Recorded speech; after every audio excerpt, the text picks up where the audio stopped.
Donc j'ouvre à nouveau l'image du photomontage qu'on avait commencé.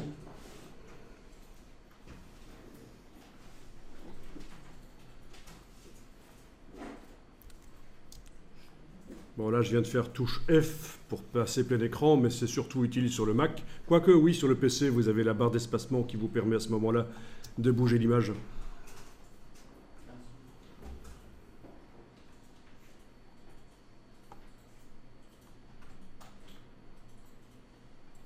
Alors au niveau de la palette des calques, on a donc deux calques dont celui du dessus est un objet dynamique qui contient le cheval avec son décor et avec son masque de fusion. Mais bon, on va essayer de régler ici des problèmes de couleur dans un premier temps. On va un peu s'intéresser aux calques de réglage dans le cadre d'un photomontage comme celui-ci. Bien, donc on va mettre un calque de réglage pour modifier le décor. Donc je vais activer le travail sur le calque du décor en cliquant sur sa vignette. Et quand on crée un nouveau calque dans Photoshop, il arrive toujours au-dessus du calque qui est activé. Donc le nouveau calque de réglage va arriver en sandwich entre le cheval et le décor. Logiquement, juste au-dessus en fait. Donc, vous faites ça par éventuellement le bas ici de la palette des calques et vous demandez courbe. Donc, c'est vraiment le réglage quand on veut modifier la couleur des choses, c'est le réglage le plus intéressant, c'est le réglage des courbes. Donc, vous avez un calque qui apparaît, un calque de réglage qui apparaît au-dessus du calque d'arrière-plan comme prévu. Et il agit sur tout puisque son masque est rempli de blanc. Et vous avez le panneau des propriétés qui devrait apparaître quelque part sur l'écran. Vous pouvez le bouger éventuellement pour le faire flottant. Alors, on va modifier ici avec le réglage des courbes sur le décor. On va modifier le contraste et la couleur. Alors, pour modifier le contraste sur...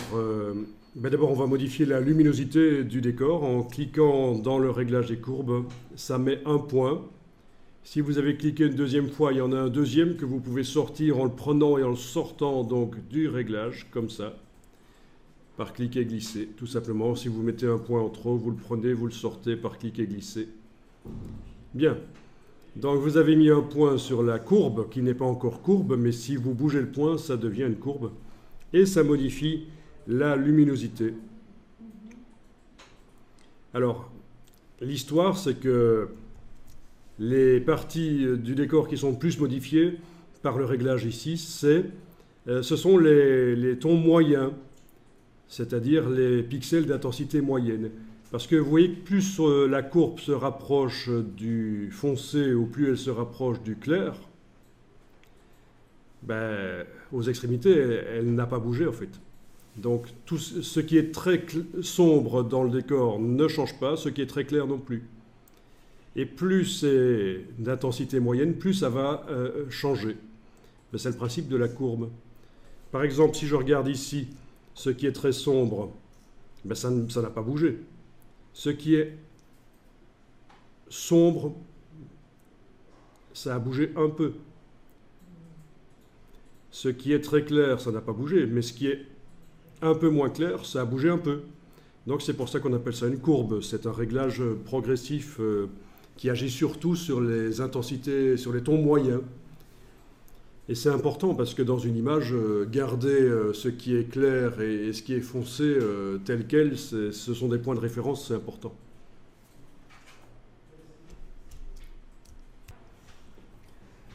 Bien, donc ça c'est une chose qu'il est possible de faire. Mais si vous ajoutez maintenant un deuxième point, mais de manière voulue, ce n'est pas une erreur.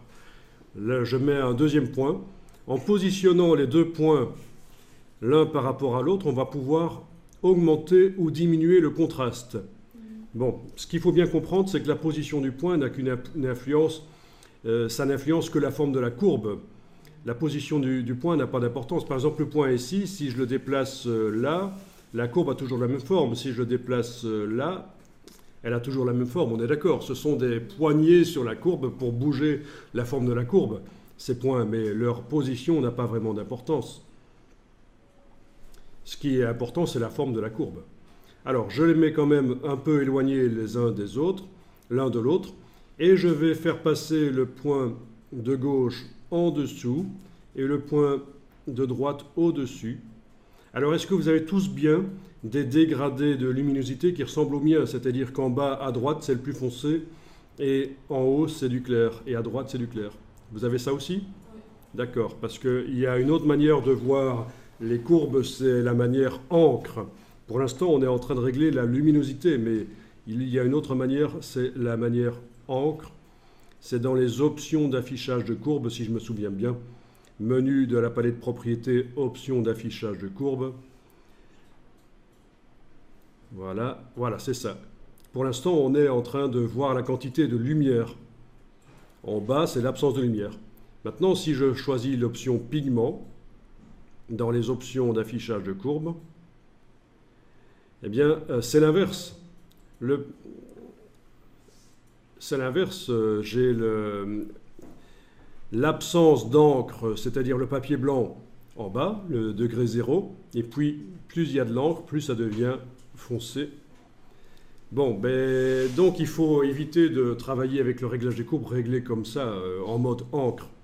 Il vaut mieux le travailler en mode lumière. Donc dans les options d'affichage de courbe, choisissez lumière. Voilà.